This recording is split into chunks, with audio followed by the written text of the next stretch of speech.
Bismillahirrahmanirrahim. Assalamualaikum warahmatullahi wabarakatuh. Innal hamdalillah nahmaduhu ta'ala wa nasta'inuhu wa nastaghfiruh wa na'udzu billahi min shururi anfusina wa sayyiati a'malina. من يهده الله فلا مضل له ومن يضلل فلا هادي له. أشهد أن لا إله إلا الله وحده لا شريك له وأشهد أن محمدا عبده ورسوله. أما بعد، فيقول ربنا تبارك وتعالى: يا أيها الذين آمنوا اتقوا الله وقولوا قولا سديدا يصلح لكم أعمالكم ويغفر لكم ذنوبكم ومن يطع الله ورسوله فقد فاز فوزا عظيما. يا أيها الذين آمنوا اتقوا الله حق تقاته ولا تموتن إلا وأنتم مسلمون. ويقول نبينا عليه الصلاة والسلام: فإن أصدق الحديث كتاب الله وخير الهدي هدي محمد صلى الله عليه وعلى آله وسلم وشر الأمور محدثاتها فإن كل محدثة بدعة وكل بدعة ضلالة وكل ضلالة في النار. إخواني في الدين rahimani wa rahimakumullah. Pada kesempatan sore hari ini, sebagaimana biasanya, kita membaca dan membahas kitab At-Tauhid karya Asy-Syaikh Al-Imam Muhammad bin Abdul Wahhab rahimahullahu ta'ala, yang disertai dengan syarahnya oleh Asy-Syaikh Al-Allamah Ahmad bin Yahya An-Najmi rahimahullahu ta'ala. Pada pelajaran yang terakhir, kita sudah membahas mengenai ucapan Abdullah bin Mas'ud tentang wasiat Nabi sallallahu alaihi wa ala alihi wasallam, yang mana wasiat itu beliau mengatakan, barang siapa yang ingin melihat kepada akhir dari wasiat Muhammad sallallahu alaihi wasallam, maka hendaklah dia membaca firman Allah tabaraka wa ta'ala: qul ta'alu atlu ma harrama rabbukum 'alaikum, sampai kepada firman-Nya, wa anna hadza sirati mustaqiman. Asyahid dari riwayat ini, di mana dalam wasiat yang disebutkan bahwa Allah tabaraka wa ta'ala memulai dengan larangan daripada perbuatan syirik dan mengakhiri dengan larangan untuk berpecah belah dan agar istiqamah di atas jalan yang lurus.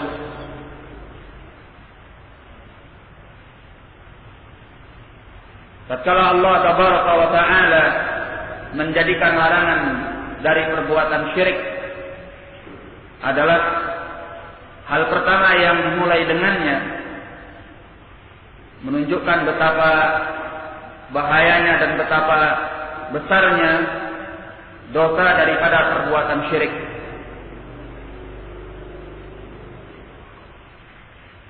Kemudian beliau membawakan hadis mengenai Mu'adz bin Jabal. Hadis Mu'adz bin Jabal radhiyallahu anhu bahwa beliau dibonceng oleh Nabi sallallahu alaihi wasallam di atas keledainya. Kemudian diceritakan mengenai haqqullah 'alal 'ibad wa haqqul 'ibadi 'ala Allah. Mengenai apa itu hak Allah atas segenap hamba dan apa pula hak seorang hamba atas Allah Subhanahu wa ta'ala. Dan kita ingatkan dalam kesempatan ini bahwasanya pernyataan haqqullah 'alal 'ibad wa haqqul 'ibadi 'ala Allah, hak Allah atas hamba dan hak hamba atas Allah, ini bukanlah transaksi timbal balik. Tatkala seorang hamba menunaikan hak Allah, bahwa dia harus mengibadahi Allah dan tidak menyekutukan Allah, ini sudah menjadi kewajibannya. Tetapi tatkala Allah tabaraka wa ta'ala tidak menyiksa hamba Allah yang tidak menyekutukan dengan Allah sesuatu yang lain, ini bukanlah kewajiban Allah. Pertama, karena tidak ada sesuatu yang bisa mewajibkan kepada Allah. Sebab Allah itu maha kuasa atas segala sesuatu. Tidak ada hak bagi makhluk mewajibkan sesuatu bagi Allah. Karena tidak ada makhluk yang memiliki kemampuan kekuasaan atas Allah Subhanahu wa ta'ala. Yang kedua, ini merupakan fadlun wa rahmatun min Allah tabaraka wa ta'ala. Merupakan keutamaan dan rahmat dari Allah. Jadi bukan kewajiban, tetapi keutamaan dan rahmat dari Allah. Karena kalau kita melihat, kita mengamati janji-janji dan pahala-pahala Allah yang telah dipersiapkan bagi Allah, yang telah dipersiapkan bagi hamba oleh Allah tabaraka wa ta'ala di dalam surga nanti, itu tidak sebanding dengan amal ibadah seorang hamba. Pahala-pahala surga yang dinyatakan oleh Rasulullah sallallahu alaihi wa ala alihi wasallam, ma la 'ainun ra'at wa la udhunun sami'at wa la khatara 'ala qalbil bashar. Pahala yang tidak pernah dilihat oleh mata, tidak pernah didengar oleh telinga, dan tidak pernah terbetik di dalam hati-hati manusia. Ini pahala kenikmatan yang tiada tara. Sementara amal ibadah kita sebagai hamba itu disertai dengan kekurangan, dengan kelemahan, dengan kemalasan, dengan ogah-ogahan dan sebagainya. Apakah layak amalan dan ibadah kita yang seperti ini kemudian dibalasi oleh Allah dengan pahala yang luar biasa? Kalau ini transaksi timbal balik, maka itu bukan harga yang sebanding. Oleh karenanya, ini bukan kewajiban bagi Allah tabaraka wa ta'ala. Tatkala Allah memuliakan hamba yang mengibadahi Allah dan tidak menyekutukan Allah dengan surga dan tidak menyiksanya di dalam api neraka. Itu keutamaan dari Allah dan rahmatnya, ya, dan bukan kewajiban bagi Allah Tabaraka wa Ta'ala. Sekarang kita lanjutkan. Qala al-khulasa, kesimpulannya kata beliau, anna haqqallahi 'alal 'ibadi ay ya'buduhu la yusyriku bihi syai'an. Bahwasanya hak Allah atas segenap hamba bahwa mereka mengibadahi Allah dan tidak menyekutukannya dengan sesuatu yang lain. Yufriduhu bil ibadati wa yabta'idu 'anil syirki bihi. Mereka mengesahkannya dengan ibadah dan menjauhkan diri daripada perbuatan syirik. Tsumma idza hum haqqaqu hadzal amr. Kemudian apabila mereka merealisasikan perkara ini, mewujudkan perkara ini, wa taraku asyirka saghirahu wa kabirah, dan mereka tinggalkan perbuatan syirik baik yang kecilnya maupun yang besarnya, fa inna haqqahum 'alaihi subhanahu wa ta'ala alla yu'adzibahum, maka sungguhnya hak mereka atas Allah subhanahu wa ta'ala bahwa tidaklah Allah menyiksa mereka. Ini sebagaimana yang sudah kita jelaskan, bahwa hak Allah atas hamba itu adalah kewajiban hamba karena mereka adalah makhluk dan ciptaan Allah, ya, di bawah kekuasaan Allah, di bawah pengaturan Allah, dan selanjutnya. Tetapi hak hamba atas Allah bukan kewajiban Allah, tetapi keutamaan dan rahmat dari Allah. Dua alasan yang sudah kita sebutkan. Pertama, karena tidak ada sesuatu yang bisa mewajibkan kepada Allah, karena tidak ada yang berkuasa atas Allah Tabaraka wa Ta'ala.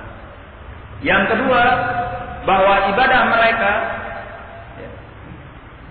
amal perbuatan mereka tidak sebanding dengan pahala yang telah dipersiapkan oleh Allah Tabaraka wa Ta'ala.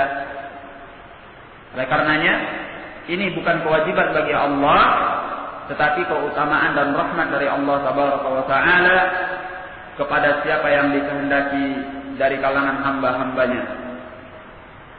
Qala faman mata wa huwa la yusyriku billahi syai'an, maka barang siapa yang meninggal dalam keadaan dia tidak menyekutukan dengan Allah sesuatu yang lain, faqad wa'adahu Allah bi annahu la yu'adzibuh, maka Allah telah menjanjikannya bahwasanya dia tidak akan menyiksanya.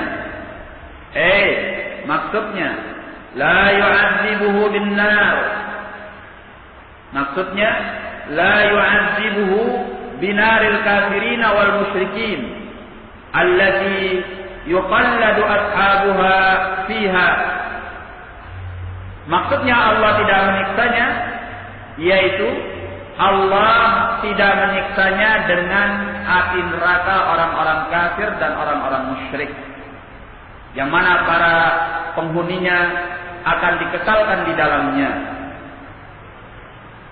Apa pelajaran yang bisa kita ambil? Dari sini menunjukkan bahwa orang-orang yang bertauhid kepada Allah Tabaraka wa Ta'ala, pertama, dia tidak akan disiksa oleh Allah dengan siksa neraka orang-orang kafir dan orang-orang musyrik, yang para penghuninya kekal di dalamnya. Itu tidak akan pernah terjadi bagi al-muwahhidin, siapapun orangnya dan apapun keadaannya, selama dia memiliki apa? At-tauhid. Ini yang pertama. Yang kedua, bahwasanya orang-orang yang bertauhid mungkin saja disiksa oleh Allah dengan neraka yang selain itu, atau yang lebih ringan daripada itu, yaitu neraka orang-orang yang melakukan maksiat kepada Allah Tabaraka wa Ta'ala. Karena neraka itu siksanya bertingkat-tingkat. Ada neraka untuk orang-orang kafir, musyrik, munafik yang kekal di dalamnya dan tidak akan pernah keluar di dalamnya daripadanya. Ada pula neraka-neraka, ya, ada pula neraka yang diperuntukkan bagi orang-orang yang berbuat maksiat kepada Allah Tabaraka wa Ta'ala.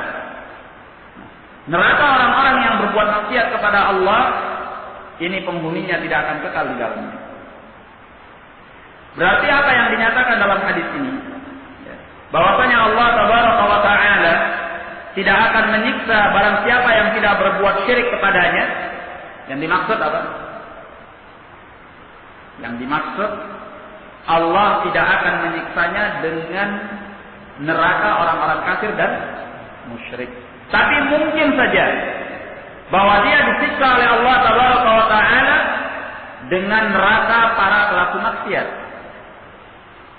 Tatkala dia memiliki dosa kepada Allah dan dia tidak bertaubat, ya, sebelum dia meninggal, apabila Allah Tabaraka wa Ta'ala tidak mengampuni orang tersebut, maka dia mungkin saja disiksa oleh Allah dengan neraka para pelaku maksiat, neraka ashabil kabair, dan bukan neraka al-kafirin wal musyrikin.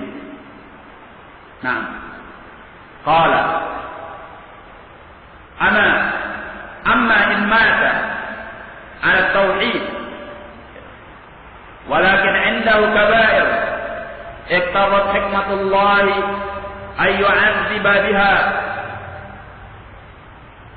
Adapun jika dia meninggal di atas at-tauhid dan dia memiliki dosa-dosa yang besar, hikmah Allah menuntut, menghendaki bahwa iqtadat hikmatullah ta'ala ay yu'adzaba biha. Hikmah Allah menuntut, menghendaki bahwa dia disiksa dengan sebab dosa-dosa besar itu. Fa innahu yu'adzabu binari ghairi naril musyrikin. Maka sungguhnya dia akan diazab, akan disiksa dengan api neraka selain api neraka orang-orang musyrik. Bal yu'adzabu binaril muwahhidin. Bahkan dia disiksa dengan api neraka orang-orang yang bertauhid. Yakni orang-orang yang bertauhid yang memiliki al-kabair, memiliki dosa-dosa besar. Nah, dan kita tambahkan dalam ucapan beliau ini, ya, fa innahu yu'adzabu binari ghairi naril musyrikin illam yughfar lahu. Ya, bahwa dia disiksa dengan api neraka selain api neraka orang-orang musyrik kalau dia tidak diampuni oleh Allah. Ya. Tapi kalau dia diampuni oleh Allah, walaupun dia tidak bertaubat sebelum dia meninggal, maka semua dosa itu tidak akan berpengaruh. Ya. Maka dengan rahmat dan kasih sayang Allah Tabaraka wa Ta'ala, dia akan dimasukkan oleh Allah ke dalam surga tanpa disiksa dalam api neraka sama sekali. Berarti al-muwahhidin, ashabul kabair, sebagaimana yang menjadi keyakinan Ahlus Sunnah wal Jamaah, haula'i tahta masyiatillah. Ya. Mereka ini di bawah kehendak Allah Tabaraka wa Ta'ala. Jika tidak diampuni, akan disiksa di dalam api neraka para pelaku maksiat. Ya. Tetapi kalau diampuni oleh Allah, mereka akan masuk ke dalam surga tanpa disiksa sama sekali di dalam api neraka. Dan ini masih kita tambahkan kalau dia tidak taubat kepada Allah dari perbuatan dosa besar itu sebelum dia meninggal. Tapi kalau dia bertaubat kepada Allah dari dosa-dosa besarnya sebelum dia meninggal, maka dosanya itu telah dihapuskan oleh Allah sehingga tidak lagi berpengaruh di dalam timbangannya di hari kiamat nanti. Nah, berarti di sini ada beberapa keadaan. Ya. Kalau kita simpulkan ada 4 keadaan.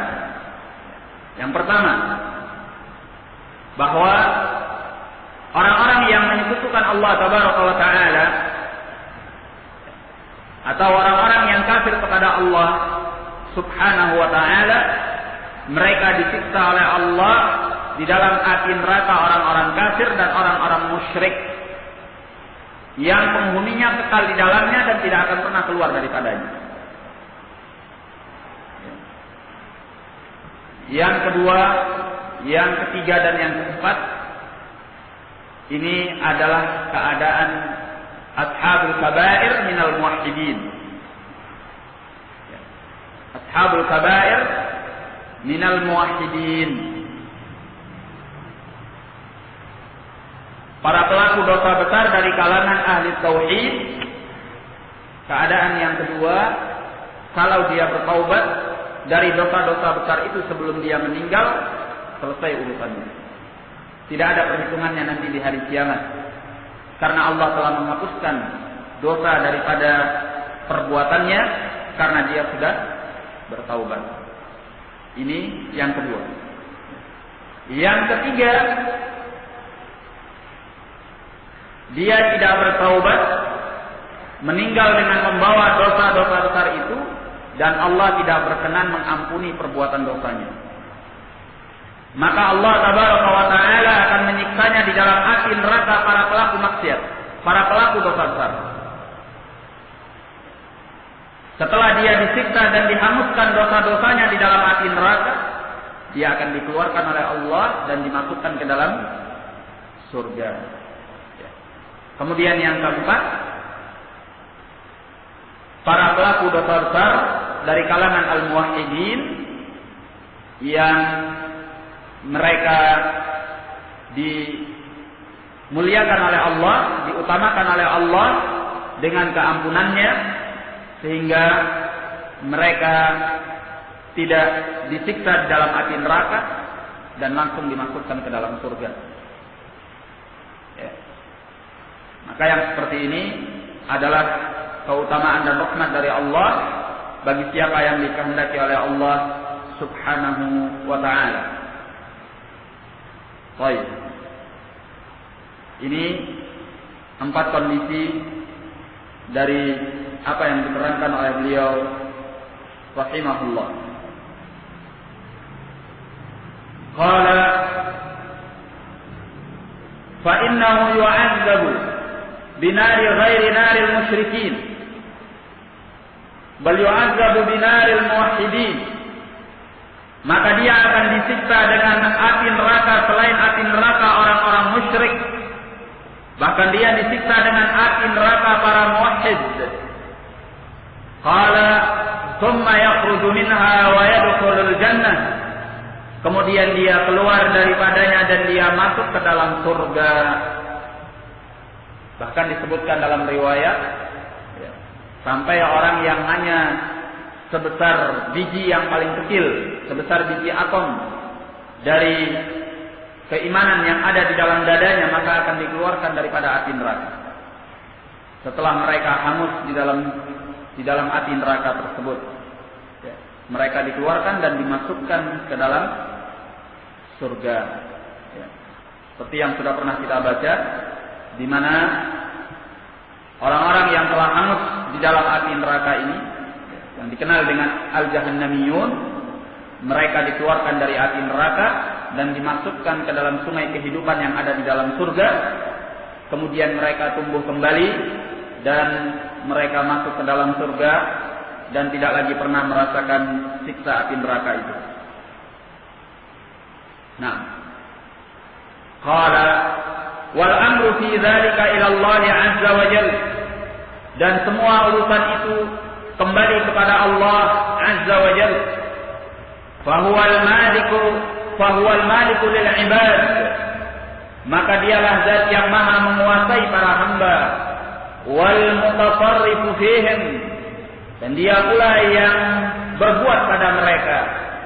Ilman bi anna hadzal haqq alladhi wa'ada Allah bihi 'ibadah inhum 'abaduhu huwa haqqun iltazamahu 'ala nafsihi wa wa'ada bihi 'ibadah wa lam yulzimhu bihi ahadun siwa ketahui bi anna hadzal haq, bahwasanya hak hamba yang telah dijanjikan oleh Allah, alladzi wa'adallahu bihi ibadah, hak yang Allah telah janjikan kepada para hambanya ini, inhum abadu, tatkala mereka mengibadahi Allah, huwa haqqun iltazamahu ala nafsih, merupakan hak yang Allah sendiri yang mengharuskan atas zatnya, atas dirinya sendiri. Tidak ada yang lain yang mengharuskan atas Allah. Jadi kalaupun itu sebagai suatu keharusan, suatu keharusan yang ditunaikan oleh Allah Tabaraka wa Ta'ala, Allah yang mengharuskan atas dirinya sendiri dan tidak ada yang lain. Wa wa'ada bihi ibadah, dia pula dengan sendirinya yang menjanjikan kepada para hambanya. Walam yulzimhu bihi ahadun siwa, tidak ada seorang pun yang bisa mengharuskannya selain Allah Tabaraka wa Ta'ala. Jadi ini adalah pelajaran baru. Kalau ada kita menemui kalimat-kalimat di dalam Al-Quran ataupun di dalam Al-Hadis bahwa ada hak yang harus ditunaikan oleh Allah Tabaraka wa Ta'ala kepada hambanya, maka yang dimaksud adalah hak yang Allah haruskan atas dirinya sendiri. Ya. Allah yang mengharuskannya atas dirinya sendiri dan tidak ada yang selain Allah yang mengharuskannya. Ya. Dan apa yang Allah haruskan atas dirinya sendiri, ini pasti ditunaikan oleh Allah, karena Allah itu tidak menyelisihi janjinya kepada para hambanya. Qala walidzalika naqul, oleh karena itu kita mengatakan, inna hadzal haqqa haqqun aujabahu Allah ala nafsihi huwa, ini adalah hak yang merupakan hak Allah wajibkan atas dirinya sendiri. Walam yujibhu alaihi ghairuh, dan tidak ada yang selain Allah yang mengharuskan atas diri Allah. Wa wa'ada bihi ibadah inhum abaduhu wa wahhaduhu duna siwahu wa billahi taufiq, dia pula yang menjanjikan atas segenap hambanya tatkala mereka mau mengibadahinya dan mentauhidkannya tanpa yang selainnya, wa billahi taufiq.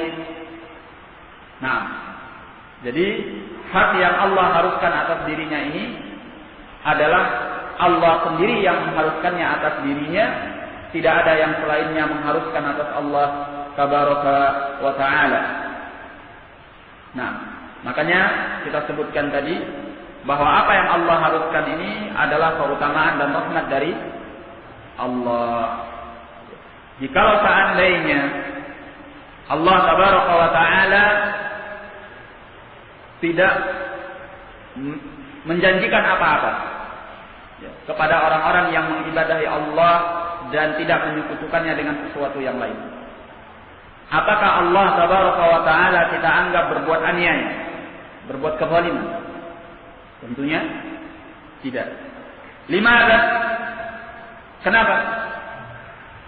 Karena itu sudah menjadi hak Allah Tabaraka wa Ta'ala. Kita mengibadahi Allah, tidak menyekutukan Allah, itu sudah hak Allah.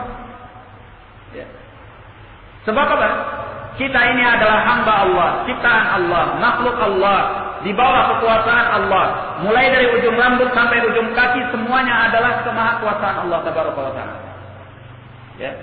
Segala keutamaan, segala nikmat yang kita rasakan mulai dari ujung rambut sampai ujung kaki adalah keutamaan dan rahmat Allah. Jadi sudah merupakan hak dan kewajiban kita mengibadahi Allah Tabaraka wa Ta'ala dan tidak menyekutukannya. Justru kalau kita tidak menunaikan ini, kita telah berbuat kezaliman kepada Allah. Ya. Apabila kita menyekutukan Allah dan mentaati yang selain Allah, sementara Allah yang mencipta kita, Allah yang mengatur kita, Allah yang menentukan kehidupan kita, Allah yang memberi rezeki kita, Allah yang berbuat segalanya kepada kita. Sementara kita mengibadahi yang selain Allah, menyekutukan Allah, mentaati yang selain Allah, apakah ini pantas? Jawabannya tidak pantas. Ya, ini adalah kezaliman meletakkan sesuatu bukan pada tempatnya. Ya. Ini kalau seandainya Allah tidak menjanjikan apa-apa. Itu sudah menjadi hak dan kewajiban kita. Allah itu tidak aniaya kepada hambanya. Tatkala Allah melihat para hamba yang mengibadahinya, ya, mentaatinya, dan tidak menyekutukannya dengan sesuatu yang lain, Allah janjikan bahwa Allah tidak akan menyiksa mereka. Bahkan Allah menjanjikan surga bagi mereka yang tiada tara. Bukankah ini keutamaan dan rahmat dari Allah? Dan bukan kewajiban bagi Allah Tabaraka wa Ta'ala. Ya. Sehingga kita tidak pantas menuntut apa-apa kepada Allah. Ya. Karena apa yang kita tunaikan ini justru adalah hak dan kewajiban kita. Dan apa yang Allah janjikan kepada kita itu rahmat dan kasih sayang Allah. Ya. Kalau seandainya kita tidak dijanjikan apa-apa karena ibadah kita, itu sudah pantas. Ya. Bahkan jikalau seandainya Allah Tabaraka wa Ta'ala menyiksa kita, dan karena keutamaan dari Allah itu tidak akan pernah terjadi. Tapi kalau seandainya terjadi, istirahat istilahnya. Katakanlah kalau seandainya demikian, apakah kemudian kita mengatakan Allah Tabaraka wa Ta'ala itu zalim kepada kita, aniaya kepada kita, semena-mena kepada kita, sehingga kita berhak untuk protes kepada Allah? Apa jawabannya? Kita ibadah kepada Allah, kemudian kita mentaati Allah, tapi Allah menyiksa kita.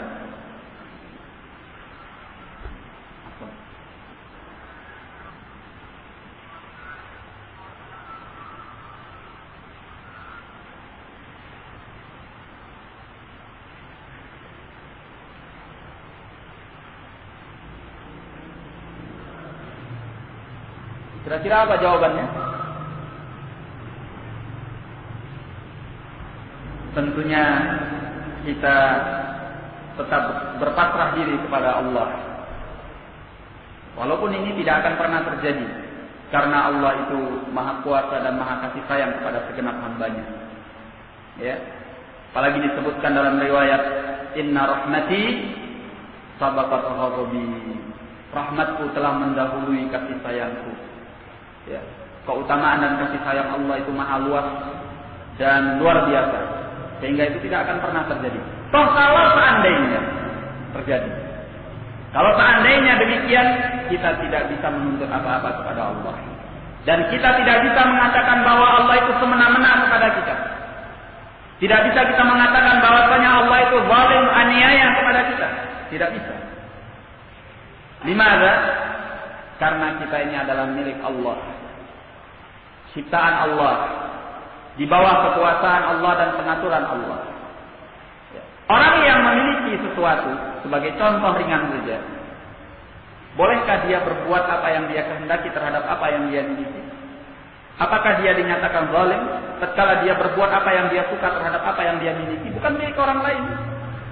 Dia yang punya, dia yang memiliki. Kemudian dia berbuat sekehendaknya terhadap apa yang dia miliki ini. Apakah dia dinyatakan zalim kepada orang lain?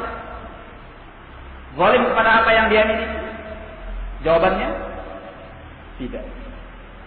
Maka bagaimana dengan Allah Tabaraka wa Ta'ala? Kita ini milik Allah. Kita ini di bawah kekuasaan Allah, ciptaan Allah. Ya, hidup dan kematian kita di tangan Allah. Ada dan tidak adanya kita semua tergantung Allah.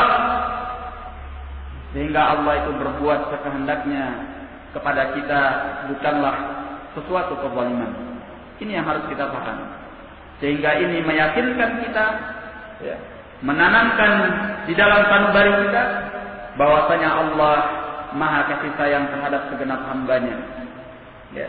Janji-janji yang telah diucapkan oleh Allah, yang telah dijanjikan dengannya kepada hamba-hamba Allah, semata-mata keutamaan dan rahmat dari Allah Subhanahu wa Ta'ala. Ya, barakallahu fikum. Kita berpindah kepada bab yang berikutnya. Qala Syekh Al-Imam Al-Mujaddid Muhammad bin Abdul Wahhab rahimahullahu ta'ala, bab fadl at-tauhid wa ma yukaffiru min adh-dhunub.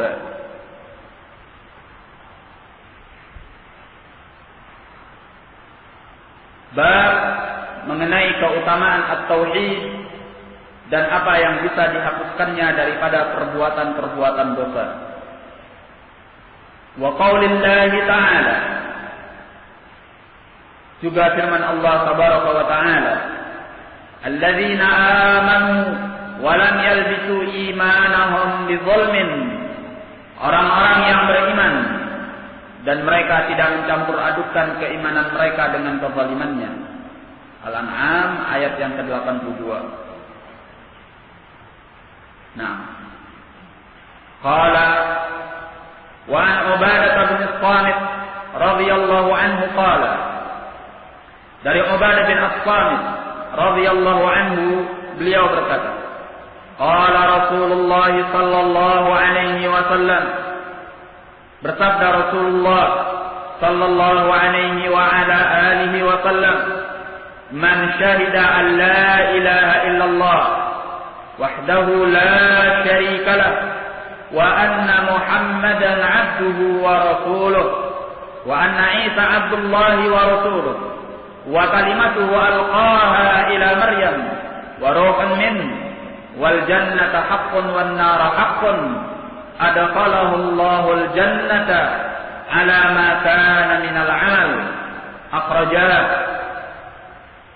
Dari Ubadah bin As-Samit radhiyallahu anhu, beliau berkata, bersabda Rasulullah sallallahu alaihi wasallam, barang siapa yang bersaksi bahwa tidak ada sembahan yang berhak diibadahi kecuali Allah semata, tidak ada sekutu untuknya, dan bahwasanya Muhammad adalah hamba dan utusannya, dan bahwasanya Isa adalah hamba dan utusannya, dan kalimatnya yang dia letakkan kepada Maryam, dan ruh daripadanya, dan surga itu adalah benar, neraka itu adalah benar, Allah masukkan dia ke dalam surga atas bagaimanapun amalnya. Dikeluarkan oleh Al-Bukhari dan Muslim. Walahuma fi hadits Itban, dan bagi keduanya di dalam hadis Itban, fa inna Allah harrama 'ala an-nar man qala la ilaha illallah yabtaghi bidzalika wajh Allah. Maka sungguhnya Allah itu mengharamkan atas api neraka barang siapa yang mengucapkan la ilaha illallah mencari dengan hal itu wajah Allah. Ini dikeluarkan juga oleh Al-Bukhari dan Muslim. Qala wa an Abi Sa'id Al-Khudri radhiyallahu anhu an Rasulullah sallallahu alaihi wasallam qala, dari Abi Sa'id Al-Khudri radhiyallahu anhu, dari Rasulullah sallallahu alaihi wasallam, beliau bersabda, qala Musa, ya Rabbi, Musa berkata, wahai Rabbku, 'allimni syai'an azkuruka wa ad'uka bih. Wahai Rabbku, ajarkan kepadaku sesuatu yang aku bisa mengingatmu dan berdoa kepadamu dengannya. Qala qul ya Musa, katakan wahai Musa, la ilaha illallah. Ya, zikir yang diajarkan oleh Allah di dalam hadis ini, hadis qudsi ini, ya, dikatakan kepada Nabi Musa, yaitu mengucapkan la ilaha illallah. Ya, ini menunjukkan bahwa zikir dengan memenggal-menggal kalimat la ilaha illallah itu tidak disyariatkan. Bahkan artinya pun akan menjadi kacau dan rusak. Ya. Sebagian kaum muslimin karena semangatnya dalam zikir sampai memutus-mutus kalimat la ilaha illallah ini dalam zikirnya. Sebagian mengatakan la ilaha, la ilaha, la ilaha. Yang lainnya menyambut dengan illallah, illallah, illallah. Nah, ini bahaya. Ya. Yang mengatakan la ilaha terputus sampai di situ. Artinya apa la ilaha? Tidak ada sembahan yang berhak diibadahi. Itu yang selalu dia ucapkan dalam zikirnya. Ya. Ini kalau seandainya dia meninggal dalam keadaan mengucapkan itu, bisa membahayakan dirinya. Sedangkan yang lain menyatakan illallah, illallah, illallah. Ya. Kecuali Allah, kecuali Allah. Berarti dia tidak meniadakan sesembahan-sembahan yang selain Allah. Ya. Ini tidak mengandung akidah at-tauhid. Karena bukan berarti dia menolak segala peribadatan kepada yang selain Allah Tabaraka wa Ta'ala. Nah, bahkan ada yang sangat bersemangat, ya, yang katanya sudah sampai pada tingkat fana, di mana dia berzikir hanya mengucapkan dengan huwa, huwa, huwa, huwa, ya. Atau Allah, Allah, Allah. Masih mending Allah, Allah. Ya. Sampai ada yang cuma mengatakan huwa, huwa, huwa, huwa. Bahkan karena semakin cepatnya, yang terdengar adalah seperti longkongan anjing. Hu, hu, hu. Orang yang mendengarnya disangka longkongan anjing. Ya. Ini adalah zikir-zikir yang menyimpang, ya, yang sama sekali tidak disyariatkan di dalam Islam. Seorang kalau ingin berzikir dengan kalimat yang paling mulia, kalimat yang paling sempurna, hendaklah dia mengatakan la ilaha illallah, ya, la ilaha illallah. Qala qul ya Musa la ilaha illallah. Katakan wahai Musa la ilaha illallah. Qala ya Rabbi kullu ibadika yaquluna hadha. Ya.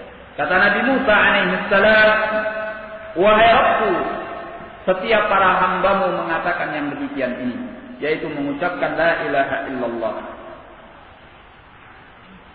Qala ya Musa. Ya. Dikatakan oleh Allah, wahai Musa, lau anna as-samawati as-sab'a wa 'amirahunna ghairi.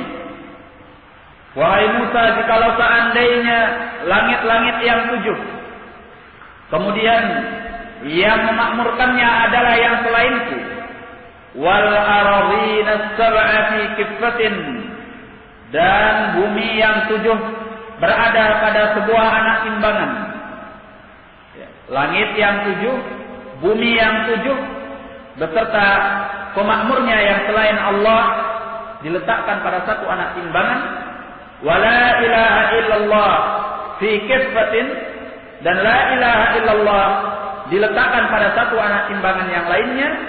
Malat bihinna la ilaha illallah, niscaya akan lebih berat dibanding mereka la ilaha illallah. Ya, timbangan la ilaha illallah itu mengalahkan timbangan mereka. Rawahu Ibnu Hibban wal Hakim wa sahhaha, diriwayatkan oleh Ibnu Hibban, Al Hakim, dan disahihkan olehnya. Disebutkan di dalam ta'liq,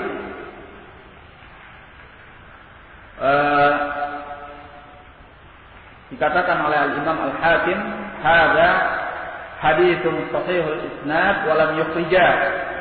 Ini adalah hadis yang sanadnya sahih dan keduanya tidak mengeluarkan. Maksudnya Al-Bukhari dan Muslim tidak mengeluarkan hadis ini. Dan kita tahu bahwasanya Al-Mustadrak itu adalah hadis-hadis yang dikumpulkan oleh Al-Imam Al-Hakim rahimahullah, ya, di mana Al-Imam Al-Hakim rahimahullah ingin menampakkan bahwa hadis-hadis yang beliau kumpulkan ini sepantasnya untuk dimasukkan oleh Al-Imam Bukhari ataupun Al-Imam Muslim dalam sahih keduanya. Karena hadis-hadis yang beliau kumpulkan ini juga hadis-hadis yang sahih seperti apa yang mereka syaratkan di dalam sahih Al-Bukhari ataupun sahih Muslim. Makanya kitab beliau sebut dengan Al-Mustadrak. Apa artinya Al-Mustadrak? Yang ditambahkan.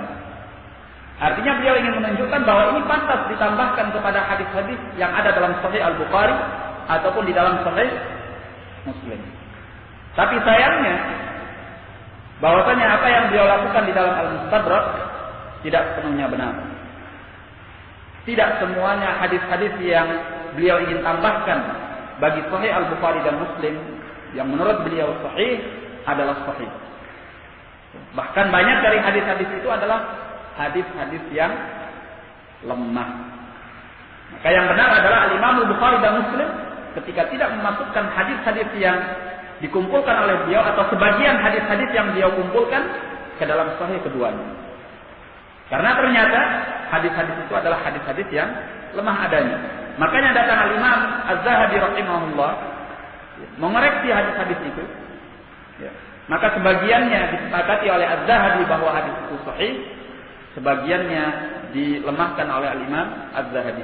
Maka terkadang kalau kita melihat ya di dalam Takhrijul Hadis dikeluarkan oleh Al-Imam Hakim di dalam Mustadrak dan disahihkan oleh beliau dan disepakati oleh Az-Zahabi. Ya, karena Az-Zahabi memeriksa ini. Nah, bahkan Syekh Muqbil rahimahullah juga beliau punya ta'liqat, ya, komentar-komentar di dalam ta'liq hadis-hadis di dalam Al-Mustadrak. Bahkan beliau pernah mengatakan, saya berani berlomba dengan Al-Imam Al-Hakim untuk meneliti hadisnya, apakah pantas ditambahkan kepada Sahih Al-Bukhari atau kepada Sahih Muslim. Nah, al-muhim hadis ini dinyatakan oleh Imam Al-Hakim, hadza haditsun sahihul isnad, hadza haditsun sahihul isnad wa lam yukhrijah. Ini adalah hadis yang sahih sanadnya dan keduanya tidak mengeluarkannya, yaitu Al-Bukhari dan Muslim. Dan disebutkan di dalam ta'liq bahwa hadis ini disahihkan oleh Al-Hafiz Ibnu Hajar Al-Asqalani rahimahullah di dalam Fathul Bari. Maka insyaallah hadis ini sahih sebagaimana yang dinyatakan oleh Al-Imam Al-Hakim dan juga disahihkan oleh Al-Hafiz Ibnu Hajar Al-Asqalani rahimahullah wa rahimal jami'. Baik. Qala Walid-Tirmidzi wa hasanahu, dan bagi Al-Imam At-Tirmidzi rahimahullah dan dihasankan oleh beliau. Anna Anasin, dari Anas, sami'tu Rasulullah sallallahu alaihi wa ala alihi wa sallam yaqul, aku mendengar Rasulullah sallallahu alaihi wa sallam beliau bersabda, qala Allah Ta'ala, Allah Ta'ala berfirman, ya bna Adam, innaka law ataitani biqurabil ardi khataya thumma laqitani la tusyriku bi syai'an la ataituka biqurabiha maghfirah. Wahai anak Adam, sesungguhnya engkau, jikalau seandainya engkau mendatangi aku dengan sepenuh bumi atau hampir sepenuh bumi dengan kesalahan-kesalahan, kemudian engkau menemui aku dalam keadaan engkau tidak menyekutukan aku dengan sesuatu yang lainnya, niscaya aku akan mendatangimu dengan hampir sepenuh bumi pula keampunan. Artinya bahwa at-tauhid bisa menghapuskan dosa-dosa, mengalahkan berat timbangan dosa-dosa di hari kiamat nanti, sehingga dosa-dosa itu diampuni oleh Allah Tabaraka wa Ta'ala. Nah, tapi kenyataannya, ikhwani fiddin rahimani wa rahimakumullah, ya, di mana tidak semua ahli tauhid bisa menggapai apa yang disebutkan oleh Nabi sallallahu alaihi wasallam melalui hadis qudsi ini. Memang ada ashabut tauhid yang bisa mendapatkan tatkala tauhidnya kuat sehingga dosa-dosanya kalah berat timbangannya. Tatkala dosanya ditimbang sebesar apapun dan sebanyak apapun dosa itu dengan kalimat la ilaha illallah yang dia miliki, la ilaha illallah itu lebih berat dibanding dosa-dosa tersebut, sehingga Allah mengampuni semuanya. Ada yang seperti itu, ada pula yang tidak. Makanya dari ashabut tauhid ada yang disiksa oleh Allah di dalam api neraka karena perbuatan-perbuatan dosa-dosa besar mereka. Padahal mereka sama-sama memiliki la ilaha illallah. Tidak pernah berbuat syirik. Hanya yang satu mendapatkan keampunan, yang satu tidak mendapatkan keampunan. Yang satu kalimat la ilaha illallahnya lebih berat daripada dosa-dosanya, yang satu tidak lebih berat. Sehingga dia disiksa oleh Allah Tabaraka wa Ta'ala. Oleh karena itu, untuk menjaga kekuatan la ilaha illallah ini, membutuhkan kita untuk selalu mempelajari tauhid, mengamalkan tauhid, ya, kemudian meresapi at-tauhid, mempasrahkan diri kepada Allah dengan sebenar-benarnya. Kemudian setelah itu, kalau terjadi kesalahan-kesalahan dan dosa-dosa daripada kita berharap kepada Allah Tabaraka wa Ta'ala, semoga yang demikian itu tidak akan mengalahkan kekuatan tauhid kita. Nah, adapun orang yang meremehkan terhadap perkara-perkara dosa, sangat dikhawatirkan bahwa dosa-dosa itu tidak mampu dikalahkan beratnya oleh kalimat tauhid yang ada pada dirinya. Kenapa? Karena bobot kekuatan timbangan kalimat tauhid yang ada pada dirinya telah menipis dan berkurang sampai pada tingkat tidak mampu mengalahkan berat dan bobot dosa-dosa tersebut. Nah, oleh karena itu ikhwani fiddin rahimani wa rahimakumullah, tapi kita yakin bahwasanya barang siapa yang bertauhid dan tidak menyekutukan Allah, maka dia akan keluar dari api neraka dan masuk ke dalam surga. Berarti dari riwayat ini, ya, kalau kita ingin mencermati dengan baik, orang-orang yang bertauhid dan tidak berbuat syirik kepada Allah, tidak mungkin dia akan larut di dalam perbuatan dosanya sampai dosa-dosa itu bisa mengalahkan bobot tauhidnya. Ya. Karena orang yang demikian itu adalah orang-orang yang berada di dalam jurang kehancuran, yang mempertaruhkan nasibnya antara ketaatan dengan kekafiran. Nah, sehingga apabila bobot daripada tauhid itu telah melemah, dia tidak akan mampu mengalahkan timbangan dosa-dosa yang dilakukannya. Jadi di sini kita tidak perlu merasa bingung, karena dalam hadis ini disebutkan bahwa orang yang tidak menyekutukan Allah akan diampuni oleh Allah, kan gitu. Walaupun dosanya hampir sepenuh bumi salah, ya, Allah akan datang kepadanya dengan hampir sepenuh bumi pula keampunan. Tapi dalam riwayat-riwayat lain disebutkan bahwa di antara ashabul kabair ada yang disiksa di dalam api neraka, walaupun dia dari kalangan al-muwahhidin dan tidak pernah menyekutukan Allah. Maka thariqatul jar', cara kita mengkompromikannya adalah seperti tadi, bahwa tidak semua orang yang memiliki tauhid menggapai keutamaan ini.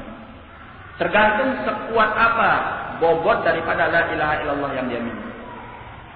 Ya. Maka di antara manusia itu ala maratib, ada tingkatan-tingkatan. Ada yang bobot kekuatan tauhidnya sangat dominan, sehingga mengalahkan segala perbuatan dosa apapun yang pernah dia lakukan, maka dosa-dosa itu akan diampuni oleh Allah. Ya. Ada pula yang setengah-setengah, ya, sama beratnya, sehingga ini tergantung kepada kehendak Allah. Di antara mereka ada yang diampuni oleh Allah, ada pula yang disiksa oleh Allah. Ada yang bahkan bobot tauhidnya kalah oleh bobot daripada dosa-dosa itu tadi. Dan ini sangat berkemungkinan bahwa dia akan disiksa oleh Allah Tabaraka wa Ta'ala di dalam api neraka. Maka yang penting di sini adalah kita menjaga kekuatan bobot daripada tauhid kita dan hindarkan perbuatan-perbuatan dosa, karena perbuatan-perbuatan dosa yang dilakukan dengan sengaja itu bisa mengalahkan kekuatan at-tauhid atau melemahkan at-tauhid. Nah, kita cukupkan dulu sampai di sini. Wallahu a'lam bishawab. Mudah-mudahan bermanfaat bagi kita semuanya. Wabillahi taufiq. Assalamualaikum warahmatullahi wabarakatuh.